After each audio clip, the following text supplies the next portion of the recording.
Hi friends, గాడాపు masters నటసింహం నందమూరి బాలకృష్ణ అఖండ మూవీతో తొలిసారిగా 100 కోట్ల క్లబ్లోకి ప్రవేశించారు. ఆ తర్వాత బాలకృష్ణ నటించిన వీరసింహారెడ్డి, భగవంత్ కేసరి మూవీలు కూడా 100 కోట్ల క్లబ్లోకి చేరిపోయింది. హ్యాట్రిక్ సక్సెస్ తో మంచి ఫామ్ లో ఉన్నారు నందమూరి బాలకృష్ణ. ఆ తర్వాత ఈ సంక్రాంతికి బాలకృష్ణ నటించిన చిత్రం డాకు మహారాజు రిలీజ్ అయిందనమాట.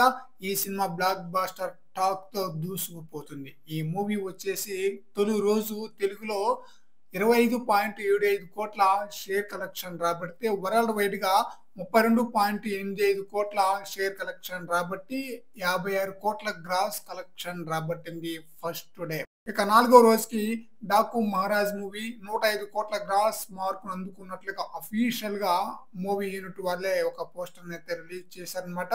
దీంతో వరుసగా బాలయ్య ఖాతాలో మరో 100 కోట్ల మూవీగా డాకు మహారాజు సరికొత్త రికార్డుని అయితే క్రియేట్ చేసింది. తెలుగులో సీనియర్ హీరోల్లో చిరంజీవికి 400 కోట్ల గ్రాస్ క్లబ్ లో ప్రవేశించిన చిత్రాలు అయితే ఉంది. తాజాగా ఆ రికార్డును బాలయ్య సమం చేశారు. డాకు మహారాజ్ మూవీ రిలీజ్ అయ్యి ఈ రోజుకి 6వ రోజు అన్నమాట. 6వ రోజుతో ఈ చిత్రం 140 కోట్ల వరకు గ్రాస్ కలెక్షన్ రాబట్టే ఛాన్స్ అయితే ఉంది. మరి చూద్దాం టోటల్ గా ఈ మూవీ ఎంత వరకు కలెక్షన్స్ రాబడుతుంది అనేది.